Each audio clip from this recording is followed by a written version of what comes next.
السلام علیکم۔ آج میں تجھے دھڑکنوں میں سنا کروں کہ کس نمبر 5 شروع کرنے جا رہی ہوں۔ اگر آپ نے میرا چینل ابھی تک سبسکرائب نہیں کیا تو پلیز سبسکرائب کر لیجئے، ویڈیو کو لائک کر دیجئے، شیئر کر دیجئے۔ تو چلے شروع کرتے ہیں۔ کس نمبر 5۔ حالے ایک خوشگوار دن گزار کر گھر آئی تھی۔ نماز ادا کرنے کے بعد تھوڑی دیر کے لیے لیٹی تھی جبھی فون بج اٹھا تھا۔ آویزہ کا نمبر دیکھ کر اس کے لبوں پر مسکراہٹ ابھری تھی۔ اب کیا کوئی الٹا کام رہ گیا تھا؟ باقی جو تمہاری جان کو سکون نہیں ہے، وہ سلام دعا کیے بغیر بولی تھی۔ بندہ کوئی سلام لیتا ہے، کوئی دعا دیتا ہے، پھر اپنی ہانکتا ہے، لیکن میں بھول گئی۔ حال نور کو تہذیب کا پتہ ہی نہیں، سکھانی پڑے گی اب، آویزہ کھلکھلاتے ہوئے بولی تھی۔ اب پھوٹو، کیا مسئلہ ہے؟ حالے نے اس کی بات کو اگنور کیا تھا۔ یار مسئلہ کوئی نہیں ہے، تمہیں ایک خبر دینی ہے۔ ہمارے کالج کا ٹور جا رہا ہے اگلے ماہ، اور وہ بھی وادی کالام اور ایبٹ آباد۔ ہائے میرا سونا شہر ایبٹ آباد، بہت مزہ آنے والا ہے۔ میں تو ابھی سے سوچ کر پرجوش ہو رہی ہوں۔ اف! آویزہ نان سٹاپ شروع ہو چکی تھی۔ بس بس لڑکی، بریک پر پاؤں رکھو۔ ویسے مجھے کوئی دلچسپی نہیں ہے، تم مجھے کیوں بتا رہی ہو؟ حالے بیزار سے لہجے میں بولی تھی۔ ایویں دلچسپی نہیں ہے؟ تمہارے تو اچھے بھی جائیں گے، اور خبردار، جو تم نے انکار کیا میں اٹھا کر لے جاؤں گی، سمجھی تم؟ ہائے بہت ہی کوئی مزہ آنے والا ہے، وہ اسے ڈانٹتی ہوئے بولی تھی۔ اف آویزہ، تمہیں پتہ ہے نا میرا دل نہیں کرتا کہیں بھی جانے کو۔ میں نہیں جا رہی، حالے نے سیدھا انکار کر دیا تھا۔ میں انکار نہیں سن رہی حالے، بالکل بھی نہیں، وہ زور سے بولی تھی۔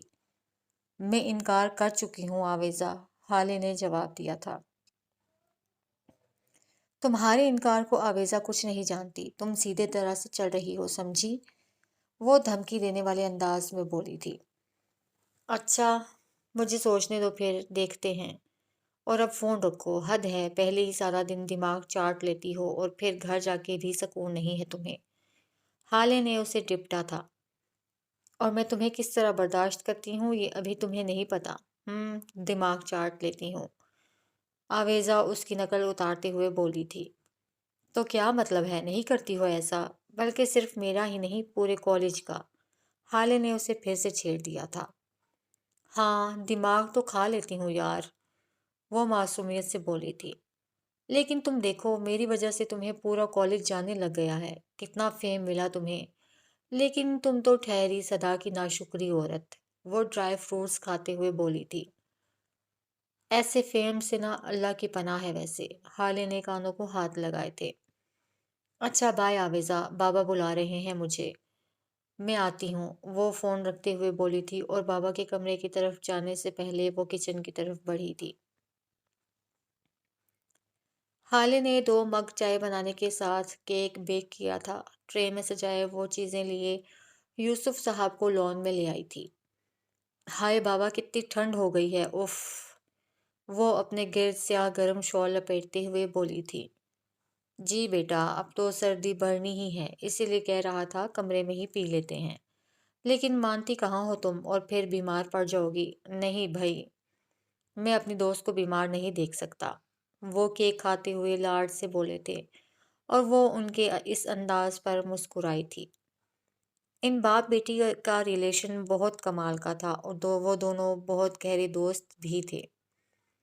ارے نہیں بابا، جو مزہ چائے کا یہاں باہر سردی میں پیارے سے لان میں بیٹھ کے پینے کا ہے، وہ کمرے میں کہاں، وہ مزے سے بولی تھی۔ آپ یہ بھی لینا، وہ ڈرائی فروٹس ان کے سامنے رکھ رہی تھی۔ لان میں کچھ دیر گمبھیر خاموشی چھا گئی تھی۔ جی بابا، آپ نے کوئی بات کرنی تھی مجھ سے، وہ کچھ دیر بعد بولی تھی۔ جی بیٹا، آپ کے لیے ایک بہت اچھا پروپوزل آیا ہے، میں چاہتا ہوں میں اپنی بیٹی کو ہنستا ہوا دیکھ لوں۔ زندگی کا کوئی بھروسہ نہیں ہے۔ وہ کچھ چپ کر گئے تھے۔ حالے بھی خاموشی سے چائے کی گھونٹ حلق سے نیچے اتار رہی تھی۔ آپ مصطفیٰ کو جانتی ہیں نا، آپ کے ماموں اعظم کا بیٹا؟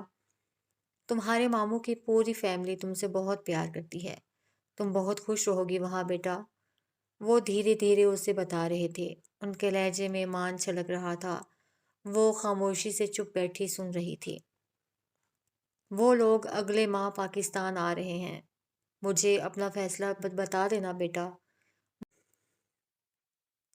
حالے نے اپنی خوبصورت مسکراہٹ سے ان کی جانب دیکھا تھا اور پھر بولی تھی، بابا، مجھے آپ کے فیصلے پر کوئی اعتراض نہیں ہے۔ میں اللہ کی رضا میں راضی ہوں۔ وہ نرم لہجے میں بولی تھی، بیٹا جو کچھ بھی ہوا میں جانتا ہوں، سب کچھ اتنی جلدی بھلا دینا بہت مشکل ہے، لیکن ناممکن نہیں ہے بیٹا۔ مجھے اللہ پہ یقین ہے، وہ آپ کو بہت خوشیوں سے نوازے گا۔ وہ کہتے ہوئے اندر کی طرف بڑھ گئے تھے۔ پیچھے بیٹھی حالے سوچ رہی تھی کہ وہ سب کچھ بھلانا سچ میں بہت مشکل ہے۔ اس انسان کو اور اس کی یادوں کو بھلانا ناممکن ہی تو ہے بابا۔ حالے نے سرگوشی کی تھی۔ وہ پھر سے گہری سوچوں میں گم ہو گئی تھی۔ آنکھ سے ایک آنسو نکل کر گریبان میں جذب ہوا تھا۔ ہم ٹھیک ہیں صاحب، بس آنکھوں پر نہ جائیے آپ۔ اور پاس پڑی چائے ٹھنڈی ہو رہی تھی۔ مسلسل سوچوں سے سسکتا ہوں میں، جس ذہن کو جسم پر رحم کیوں نہیں آتا۔ واشنگٹن ڈی سی میں برف باری کا عروج تھا۔ تاحد نگاہ سفیدی کا راج تھا۔ روئی کے نرم گالوں سی سفید برف کا لبادہ اوڑھے ہر شے اداس نظر آ رہی تھی۔ سڑک کے دونوں اطراف میں لگے درختوں کی شاخیں بھی برف سے ڈھکی ہوئی تھیں۔ پھول نگری کی سیاہ جیپ تیزی سے سڑک پر دوڑ رہی تھی، جس کی منزل پھول نگری ہی تھی۔ مصطفیٰ کو ہاسپٹل سے ڈسچارج مل چکا تھا۔ مصطفیٰ لگژری جیپ کی پچھلی سیٹ پہ اس انداز سے لیٹا ہوا تھا کہ باہر کا منظر صاف دکھائی دے رہا تھا۔ وہ سفید چادر میں لپٹی ہر چیز کو بڑے غور سے دیکھ رہا تھا۔ اس کا دل نہ جانے کیوں بے حد اداس تھا۔ حسین جمالیاتی آنکھوں میں عجیب سی وحشت چھائی ہوئی تھی۔ اسے اپنے دل کی طرح ہر چیز یاسیت زدہ دکھائی دے رہی تھی۔ میری اس برف کے تودے کے نیچے سانسیں کیسے چل رہی تھیں؟ اگر میرے دوستوں کو میرا ہاتھ دکھائی نہ دیتا تو میں وہیں مر کھپ جاتا اور کسی کو کوئی فرق بھی نہ پڑتا۔ میں جو شروع سے خود کو ہی اون کرتا آیا ہوں، اپنے نفس کی مانتا آیا ہوں، جو جی میں آیا کرتا رہا ہوں، پھر مجھے ان مشکلات سے نکالنے والا کون رہا ہے؟ کیا وہ جو کلمہ میرے دل میں بہت دور کہیں چھپا ہوا ہے، جسے میں آج تک زبان پر نہیں لا پایا؟ کیا یہ اس کی طاقت ہے جس نے مجھے دوبارہ زندگی بخشی ہے؟ یا وہ کلمہ جس پاک ذات کا ہے جسے میں نے کبھی یاد نہیں کیا؟ میں تو اسے بھول چکا ہوں۔ کیا وہ مجھے یاد کرتا ہے؟ کیا اس طاقت نے مجھے بچایا ہے؟ میری سانسیں کیوں نہیں چھینی اس نے؟ اس کی آنکھ سے ایک قطرہ نکل کر کن پٹی میں جذب ہوا تھا۔ اسے اپنا پرانا ایکسیڈنٹ یاد آیا تھا، جس میں بھی اس نے موت کو بے حد قریب سے دیکھا تھا اور موت کے دہانے سے وہ واپس آیا تھا۔ پھر مجھے بچانے والا کون تھا وہاں بھی، اور اس وحشیانہ برف باری میں بھی؟ بہت سے سوالات اس کے ذہن میں گڈ مڈ ہو رہے تھے جب لگژری سیاہ جیپ کے ٹائر پھول نگری کے خوبصورت بڑے آہنی گیٹ کے سامنے چرچر آئے تھے، اور اس کی سوچوں کا سلسلہ بھی یکدم ٹوٹا تھا۔ گاڑی پھول نگری کی اندرونی سیاہ روش پر چلتے ہوئے پورچ میں جا کر رکی تھی۔ گیٹ کے اندر لان میں شائستہ بیگم اپنی آنکھوں میں آنسو لیے موجود تھیں، اور اس کے دونوں بھائی بھی اسے پیار بھری نظروں سے دیکھ رہے تھے۔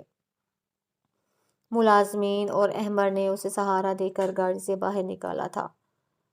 وہ ماں کی طرف بڑھا تھا۔ شائستہ بیگم نے اسے اپنے سینے سے لگایا تھا۔ پھر وہ اپنے بھائیوں سے ملا تھا۔ اس کا بازو بالکل بھی حرکت نہیں کر رہا تھا۔ شائستہ بیگم کے آنسو دیکھ کر مصطفیٰ کے آنسو دل پر گرے تھے۔ کچھ بھی تھا، وہ اپنی ماں کو پریشان نہیں دیکھ سکتا تھا۔ اس نے ضبط سے اپنے آنسو اندر اتارے تھے اور ماں کو گلے لگا کر بتایا تھا کہ وہ بالکل ٹھیک ہے، اور اگر تھوڑا بہت درد ہے بھی تو وہ جلد ٹھیک ہو جائے گا۔ وہ جو کچھ دیر پہلے سوچ رہا تھا کہ اگر وہیں برف کے تودے تلے دبے اس کی سانسیں تمام ہو جائیں تو کسی کو فرق نہیں پڑنا تھا، لیکن وہ یقیناً غلط تھا، کیونکہ ماؤں کو فرق پڑتا ہے، اولاد کو سوئی بھی چبھ جائے تو ماؤں کا کلیجہ منہ کو آ جاتا ہے۔ پھر احمد اور اس کے بھائی اسے نرمی سے تھامے اس کے کمرے میں لائے تھے اور اسے دبیس بیڈ پر لٹایا تھا۔ شائستہ بیگم نے ملازمہ کے ہاتھ سوپ منگوایا تھا اور خود اس کی پیشانی سے بال ہٹا کر شفاف پیشانی کو چوما تھا۔ ساری رات حالے کے دل پر پھر فارس جہانگیر کی یادوں نے پہرا دیا تھا۔ اس کا ہر عمل اسے پھر سے یاد آیا تھا۔ ہاں، وہ خوبصورت ڈارک براؤن آنکھوں کی مالک محبت میں ہار گئی تھی۔ اس نے یہ بات کھلے دل سے تسلیم بھی کر لی تھی، اور اب ایک اور نیا امتحان اس کے لیے تیار کھڑا تھا، جس کا نام مصطفیٰ اعظم تھا۔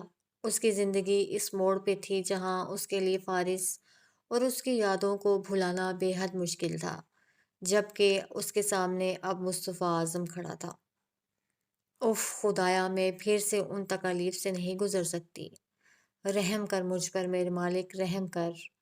اس نے ایک ٹھنڈی آہ بھری تھی۔ اس کا کالج جانے کا بھی دل نہیں تھا۔ وہ کسل مندی سے لیٹی رہی تھی۔ کمرے میں نیم اندھیرا پھیلا ہوا تھا اور آج اس کی فجر بھی قضا ہو گئی تھی۔ لیکن کالج تو جانا تھا نا۔ اگر وہ نہ جاتی تو آویزہ اس کا خون پی جاتی۔ وہ اٹھ کر کالج کے لیے تیار ہوئی تھی۔ لمبے سلکی بالوں کو ہلکی سی چوٹی میں باندھا تھا۔ بیگ پکڑے بغیر ناشتہ کیے وہ وین میں آ بیٹھی تھی۔ کالج کے گیٹ پہ ہمیشہ کی طرح آویزہ اس کا انتظار کر رہی تھی۔ شکر تم آ گئی، اگر نہ آتی نا تو میں نے پکا آج تمہارے گھر پہنچ جانا تھا، آویزہ نے اسے آنکھیں دکھاتے ہوئے کہا تھا۔ ہاں، اگر نہ آتی تو مجھے پتا تھا تم نے میرا قتل عام کر دینا ہے، اس لیے آنا پڑا۔ وہ بھی اسے گھورتے ہوئے بولی تھی، اور اس کے غصیلے اور گھورنے کے انداز پہ آویزہ نے کہا لگایا تھا، تمہیں پتہ ہے آج کوئی لیکچر نہیں ہونا، سب ٹیچرز کوئی سیمینار اٹینڈ کرنے گئے ہوئے ہیں اور ہماری موجیں۔ آویزہ اپنے پھولے ہوئے گالوں پر ہاتھ رکھتے خوشی سے چہکی تھی۔ اف حد، مجھے بتا دیتی میں نہ آتی، ویسے بھی میرا دل نہیں تھا بالکل بھی آنے کا۔ حالے نے اس کے نہ بتانے پہ اسے ڈانٹا تھا۔ اب اگر آ ہی گئی ہو تو یہ منہ نہ بناؤ، ویسے بھی ہمارا ٹور جا رہا ہے اور اس کے بعد ہم نے کالج کی طرف سے فری ہو جانا ہے، تو تھوڑا ٹائم اکٹھا گزار لو میرے ساتھ، آویزہ ڈانٹنے والے انداز میں بولی تھی۔ چلو کیفے چلتے ہیں، میں نے ناشتہ نہیں کیا ہوا۔ آویزہ اس کا ہاتھ تھامے اسے کیفے کی طرف لے آئی تھی۔ جی چلیے، ویسے بھی باتوں سے تو آپ کا پیٹ بھرنے والا نہیں، حالے نے اسے طنز کیا تھا۔ ہاں نا، تو بندے کو کھاتے پیتے رہنا چاہیے، کوئی جان شان بنانی چاہیے، تمہاری طرح تھوڑی جو چیزوں کو سونگھتی ہے۔ آویزہ نے مزید اس کی ٹانگ کھینچی تھی۔ اور اب اگر یہ گز بھر کی لمبی زبان اندر نہ گئی نا تو میں گھر چلی جاؤں گی واپس، پھر بناتی رہنا یہ جان شان۔ حالے نے اس کی کمر پہ ایک تھپڑ جڑا تھا۔ آویزہ نے اسے گھورا تھا، ہاں زبان سے کچھ نہیں بولی تھی، اگر بول دیتی تو حالے نے سچ میں واپس چلے جانا تھا۔ اور خبردار اگر تم نے آج کسی کو تنگ کیا۔ حالے نے مزید اس کی خاموشی کا فائدہ اٹھایا تھا اور اپنی مسکراہٹ چھپا کر بولی تھی، حالے جی اب میری خاموشی کا مزید فائدہ نہ اٹھائیں، آویزہ کرسی سنبھالتے بولی تھی، جب وہی دو فرسٹ ایئر کی لڑکیاں جن کے چاکلیٹ باسکٹ چرائی تھی ان دونوں کے پاس آئی تھیں۔ آپی، کل ہم نے آپ کو اپنی چیزوں کا دھیان رکھنے کا بولا تھا، وہ ہماری چیزیں چوری ہو گئیں۔ جب ہم واپس آئیں آپ بھی یہاں پہ نہیں تھیں، وہ میری دوست کا گفٹ تھا، ان میں سے ایک رو دینے کو تھی، جبکہ ہنسی کنٹرول کرتے ہوئے آویزہ کا سارا خون جیسے چہرے پر آ گیا تھا اور حالے اسے مصنوعی انداز میں گھور رہی تھی۔ کیا حالے جی، آپ مجھے کیوں گھور رہی ہیں؟ میں نے کچھ نہیں کیا۔ آویزہ نے اپنی دائیں آنکھ دباتے ہوئے حالے کو دیکھا تھا اور پھر زندگی سے بھرپور فلک شگاف کہکہا لگایا تھا۔ اس کا کہکہا اتنا اونچا تھا کہ کیفے میں موجود ہر اسٹوڈنٹ نے مڑ کر اسے دیکھا، جبکہ وہ دونوں لڑکیاں پاس کھڑی حیرت سے بھونچکا رہ گئی تھیں اور حالے بھی ہنستی تھی۔ پھر اس نے آویزہ کے بڑے ہوئے ہاتھ پر ہاتھ مارا تھا اور اس کے کہکہے میں حالے کا کہکہا بھی شامل ہو گیا تھا۔ آویزہ اپنی شرارتوں پر اتنا ہنس رہی تھی کہ اس کی آنکھوں سے پانی جاری ہو گیا تھا۔ آپی ڈونٹ سے کہ وہ آپ نے نہیں چرایا، ان میں سے ایک لڑکی اپنی حیرت چھپاتے ہوئے بولی تھی۔ سو سوری میری چھوٹی بہنا، وہ کیا ہے نا کہ چاکلیٹس دیکھ کر میں تو صبر کر لیتی ہوں، لیکن یہ زبان اور یہ میری ٹمی صبر نہیں کر سکتی، اس لیے وہ سارے چاکلیٹس میں کھا گئی۔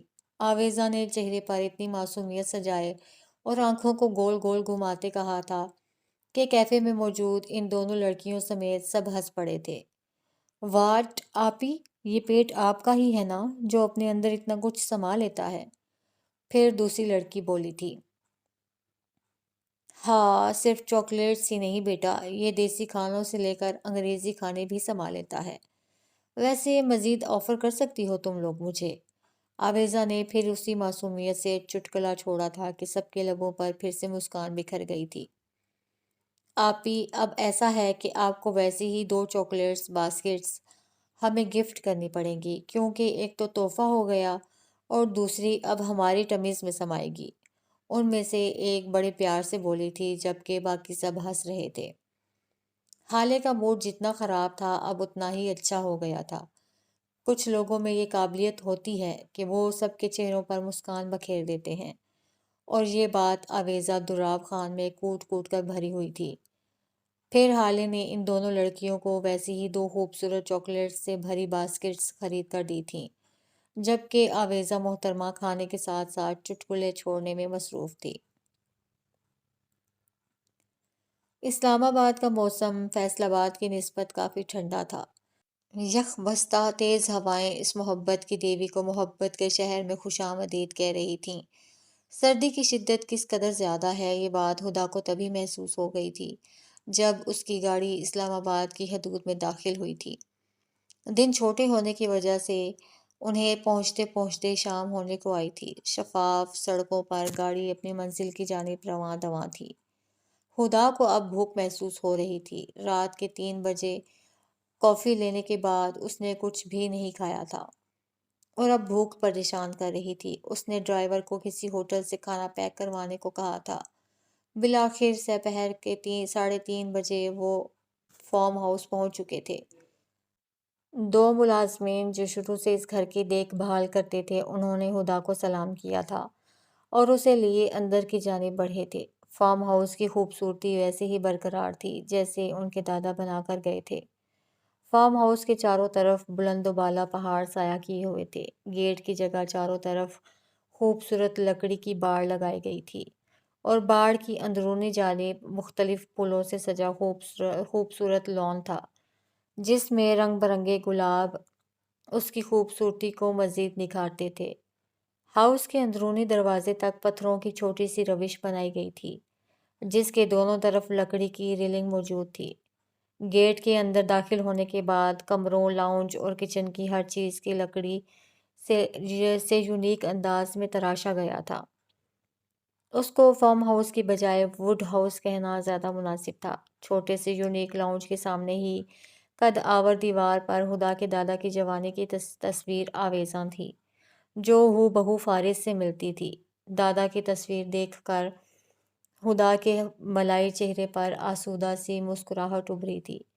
وہ چلتی ہوئی اس تصویر کے پاس آئی تھی اور ان کے چہرے پر اپنی مخروطی گلابی انگلیاں پھیر رہی تھی۔ دادا جان، آپ بہت یاد آتے ہیں اور یہ گھر تو آپ کی یادوں سے بھرا پڑا ہے۔ آپ کی یادوں کے ساتھ وقت بہت اچھا کٹے گا، وہ دل میں گویا ہوئی تھی۔ ہائے میں مر جاواں ہدا باجی، کتنا سونا گھر ہے، سارا کا سارا ہی لکڑی سے بنا ہوا ہے اور بہت ہی خوبصورت باجی، میں تو اب یہیں رہوں گی آپ کے ساتھ۔ نوری دبیز قالینوں پر ہدا کا سامان رکھتے ہوئے اپنے ملتانی لہجے میں خوشی سے بولی تھی۔ اس کی خوشی دیدنی تھی۔ ہدا اس کی بات پر مسکرائی تھی۔ باجی، ہم یہاں کتنا عرصہ رہیں گے؟ نوری جیسے جلدی واپس جانا نہیں چاہتی تھی۔ جب تک میرے سائیں واپس نہیں آ جاتے، ہدا اس کو دیکھ کر آہستگی سے بولی تھی اور اب لاؤنج میں موجود نرم صوفوں پر آ بیٹھی تھی۔ نوری کا دل اپنی باجی کی اس حالت پر دکھا تھا۔ وہ ہدا کی نوعمری سے اس کے ساتھ رہی تھی اور اس کی ہر حالت سے واقف تھی۔ وہ جانتی تھی کہ عشق کا روگ کہاں جان چھوڑتا ہے، جتنا مرضی اس سے دور بھاگ لو یہ آسیب کی طرح چمٹ جاتا ہے۔ نہ میری سونی باجی، آپ پریشان نہ ہو، وہ اوپر والی ذات بہت بڑی ہے، وہ فارس صاحب کو آپ کے پاس ضرور واپس لے آئے گی۔ نوری نے اس کا نرم ہاتھ تھامتے ہوئے کہا تھا۔ نوری، وہ واپس نہیں آئیں گے، میں جانتی ہوں، وہ ٹھنڈی آہ بھرتے ہوئے بولی تھی۔ آپ کا سچا عشق انہیں واپس لے آئے گا، میں یقین سے کہتی ہوں، نوری یقین سے بولی تھی۔ خدا نے اس کے لہجے میں چھپے گہرے یقین کو پرسوچ نگاہوں سے دیکھا تھا۔ نوری، تمہیں اس عشق پر اتنا یقین کیسے ہے؟ یہ تو ایک ایسی آگ ہے جس میں جسم نہیں روح جھلستی ہے، اور اس آگ کی تپش کئی زندگیاں برباد کر دیتی ہے، کئی خاندانوں کو اجاڑ دیتی ہے۔ تم نہیں سمجھو گی، خدا اپنا سر دباتے بولی تھی، اور پیچھے کاؤچ کی بیک سے ٹیک لگائی تھی۔ گولڈن خوبصورت بال شانوں پر جھول رہے تھے اور گلابی آنکھیں ویران تھیں، نظریں سامنے دادا کی تصویر پر ٹکی تھیں۔ میری سوہنی باجی، آپ بہت گہری باتیں کرتی ہیں، لیکن میں اتنا جانتی ہوں، لگن سچی ہو تو سونا رب بھی مل جاتا ہے، یہ تو پھر ایک انسان ہے، نوری بولی تھی۔ میری لگن سچی ہے نوری، وہ ضرور لوٹ آئے گا، بس مجھے حالے کی آہوں سے ڈر لگتا ہے، اس کی بیان کرتی محبت کی سسکیوں سے خوف آتا ہے۔ میرا دل خوف سے کانپتا ہے جب میں اس کے بارے میں سوچتی ہوں۔ مجھے آج بھی اس کی بنجر خاموش نظریں یاد ہیں جب وہ جہانگیر ولا سے رخصت ہوئی تھی۔ خدا کی آنکھوں سے آنسو جاری ہوئے تھے، دل حالے کی تکلیف پر کرلایا تھا۔ میری سوہنی باجی، سب ٹھیک ہو جائے گا، آپ دعا کریں، دعاؤں میں بڑا اثر ہوتا ہے، وہ اسے تسلی دے رہی تھی۔ میں فریش اپ ہو کر آتی ہوں، تم کھانا لگاؤ نوری۔ وہ اٹھتی ہوئی اپنے کمرے کی طرف بڑھی تھی، وہ خود کو چھوڑ گیا مجھ میں، بھلا یہ جانا بھی کوئی جانا ہوا۔ اگلی شام حالے اور آویزہ مال آف لاہور سے شاپنگ کر کے حالے کی طرف ہی واپس آئی تھیں۔ ٹور پر جانے کی مناسبت سے انہوں نے کچھ گرم کپڑے، جیکٹس اور شالز خریدی تھیں، اور اب دونوں حالے کے گھر میں موجود تھیں۔ حالے جانا، یہ پختون لڑکی اتنا تھک گئی ہے، مجال ہے جو تم چائے یا کافی کا پوچھ لو، آویزہ ٹانگیں صوفے پہ پھیلاتے ہوئے بولی تھی۔ کیا مطلب، میں نہیں تھکی ہے نا؟ یہ پنجابن بھی اتنا ہی خوار ہوئی ہے تمہارے ساتھ، اور جو تم نے اتنا بڑا پزا ٹھونسا تھا اس کا کیا؟ ہاں، حالے نے پھر اس کی کلاس لی تھی۔ کیا حالے جی، ابھی میرا موڈ نہیں ہے تم سے لڑنے کا، چلو جاؤ اچھی سی ہاٹ چاکلیٹ کافی بنا لاؤ میرے لیے، اور ساتھ کیک بھی۔ آویزہ جیسے اسے حکم دے رہی تھی اور حالے اسے گھور رہی تھی۔ اس نے 2-3 کوشنز اٹھا کر آویزہ کو مارے تھے اور مصنوعی غصے سے اٹھ کر باہر کی جانب بڑھی تھی۔ یہ گھر آئے مہمانوں کے ساتھ کوئی ایسا سلوک کرتا ہے؟ تمہیں تمیز کی کلاسز لینی چاہیے حالے کی بچی، پیچھے سے آویزہ چیخی تھی۔ اور کس سے لینی چاہیے مجھے تمیز کی کلاس؟ ہاں، ذرا مجھے بھی تو پتہ چلے۔ حالے نے پھر سے کمرے میں جھانکا تھا۔ آویزہ دراو خان سے، اور کس سے؟ آویزہ نے فرضی کالر جھاڑے تھے اور شرارت سے آنکھیں دبائی تھی۔ آویزہ دراو خان سے، اور کس سے؟ ہاں، جوتیاں نہ لگاؤں تمہیں، حالے نے اس کی نقل اتاری تھی۔ کافی پلیز، آویزہ پھر سے چیخی تھی۔ بدتمیز، بے شرم، حالے منہ میں بڑبڑاتے ہوئے دوبارہ کچن کی جانب بڑھی تھی۔ فضا میں گہری کوہر چھائی ہوئی تھی، ہر طرف رات کی مقدس خاموشی کا راج تھا۔ باہر شاید ٹھنڈی ہوا کا طوفان آیا تھا، جو فضا میں ہوا کی بلند آوازیں آ رہی تھیں۔ مصطفیٰ کے لیے اندازہ لگانا مشکل تھا، اس کا بایاں بازو بالکل حرکت نہیں کر رہا تھا، اس نے گردن تک لحاف اچھے سے اوڑھ رکھا تھا۔ وہ بیڈ کی بیک سے ٹیک لگائے بیٹھا تھا، کچھ دیر بے خیالی سے LED دیکھتا رہا، لیکن اس میں بھی دل نہیں لگا تھا تو اس نے LED کو ریموٹ سے بند کر دیا تھا۔ پھر آنکھیں بند کیے کتنی ہی دیر اپنے اوپر گرے برف کے تودے کو سوچتا رہا تھا۔ آخر میں کیوں بھلا نہیں پا رہا اس واقعہ کو؟ کیوں میرے ذہن سے سب کچھ محو نہیں ہو رہا؟ کیوں اس قدر خوف اور بے چینی طاری ہے مجھ پر؟ وہ رو دینے کو تھا۔ کیوں میرا دل اتنا اداس ہے؟ پہلے بھی تو میرے ساتھ یہ ہو چکا ہے، پھر اتنی بے سکونی کی وجہ کیا ہے؟ آنکھوں سے ایک قطرہ گر کر نیچے لحاف میں جا چھپا تھا۔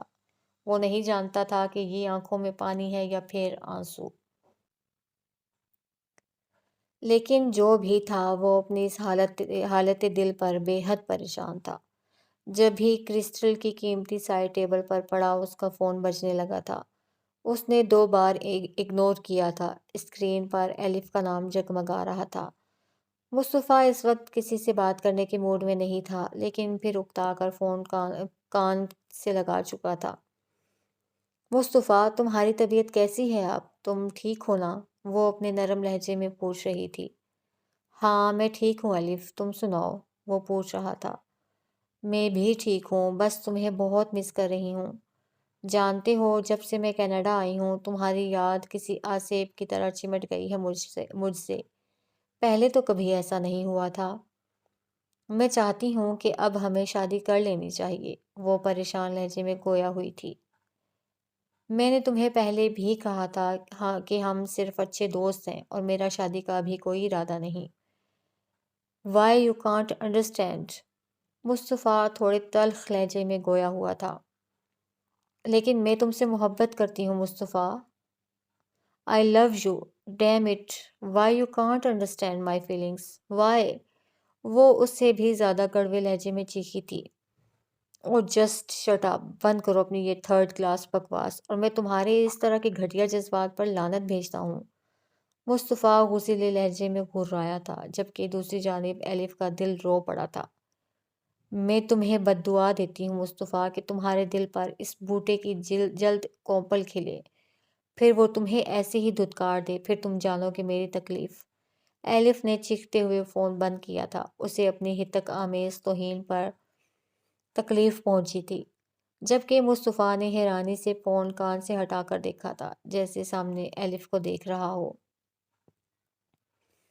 مصطفیٰ الف جیسے ٹھنڈے اور میٹھے مزاج جیسی لڑکی سے اس سب کی توقع نہیں کر رہا تھا۔ اس نے فون غصے سے سائڈ ٹیبل پر پھینکا تھا۔ میری طرف سے بھاڑ میں جائے، وہ منہ میں بڑبڑایا تھا، لیکن وہ اس بات سے بے خبر تھا کہ کہیں سمندر پار کسی کی آنکھیں اسے اپنے سحر میں جکڑنے والی ہیں۔ مصطفیٰ واش روم کی جانب بڑھا تھا۔ واش روم سے فری ہونے کے بعد اس نے LED کے ٹیبل کے نچلے حصے سے ایک بوتل نکالی تھی۔ مصطفیٰ کو اس وقت سکون کی ضرورت تھی اور وہ جانتا تھا کہ اس وقت سکون صرف ایک چیز ہی دے سکتی ہے۔ اس نے اسے گلاس میں انڈیلنے کی بھی ضرورت محسوس نہیں کی تھی۔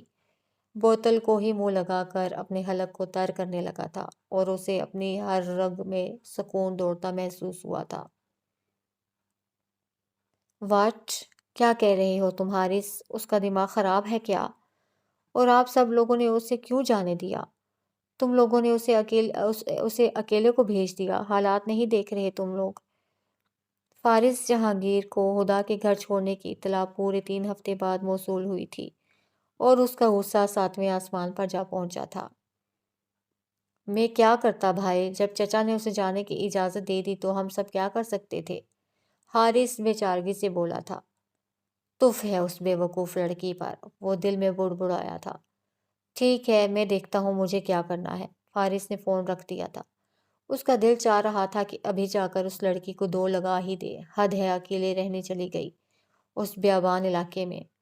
اس کا غصہ کم ہونے میں ہی نہیں آ رہا تھا اور اس نے غصے سے بھرا فون ہدا نور کو ملایا تھا، جو مزے سے لان میں بیٹھی چائے پی رہی تھی اور نوری سے باتیں کر رہی تھی، اور موبائل لاؤنج میں پڑا چیخ چیخ کر بند ہو گیا تھا۔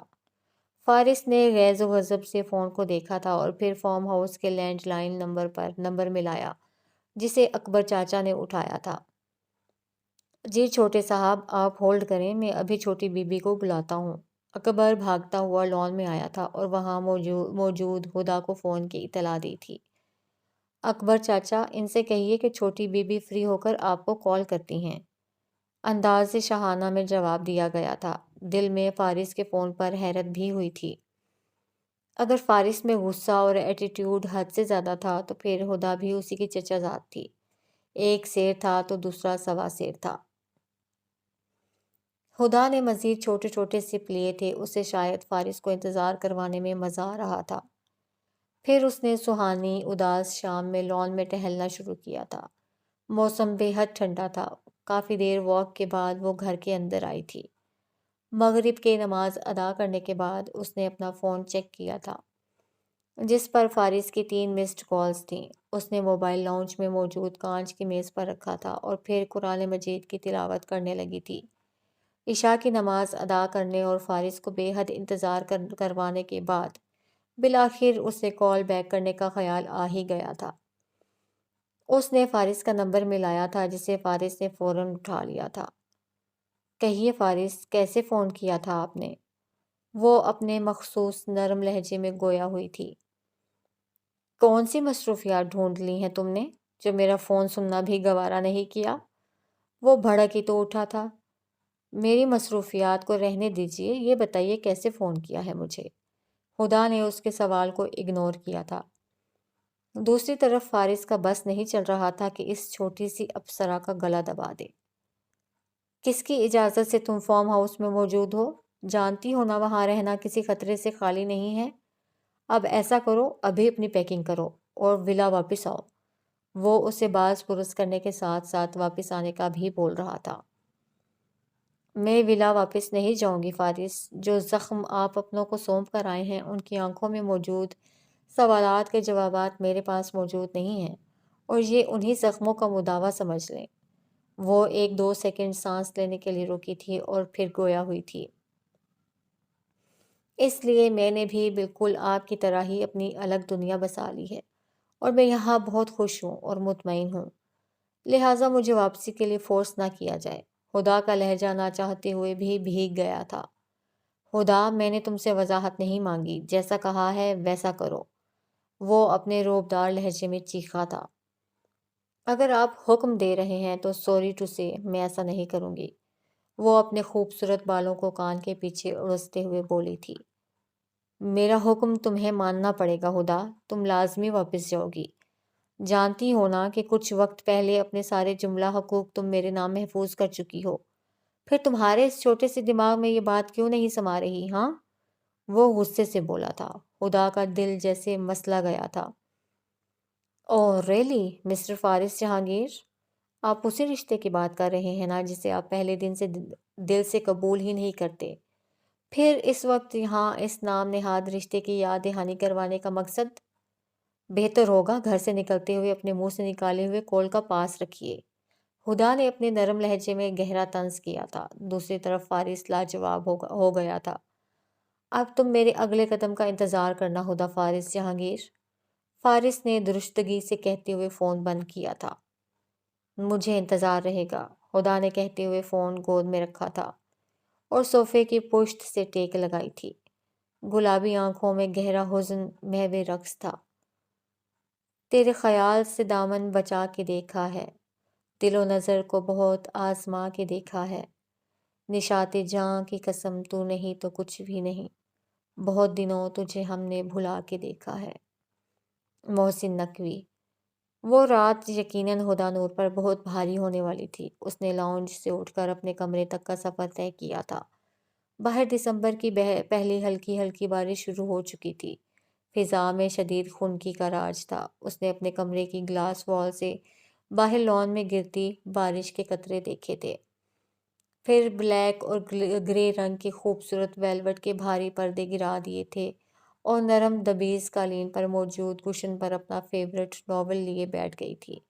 پھر کتنی ہی دیر ورق گردانی کے بعد اس نے بستر سنبھالا تھا، لیکن بستر پر گرتے ہی اس دشمن جاں کی یاد نیاست آیا تھا۔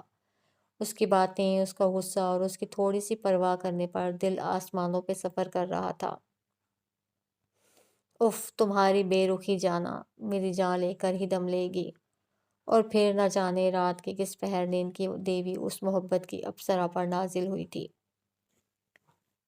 رات کی تیز بارش نے اسلام آباد کے موسم میں سردی مزید بڑھا دی تھی۔ 11 بجنے کو تھے، لیکن ہدا کا بستر سے نکلنے کو دل ہی نہیں کر رہا تھا۔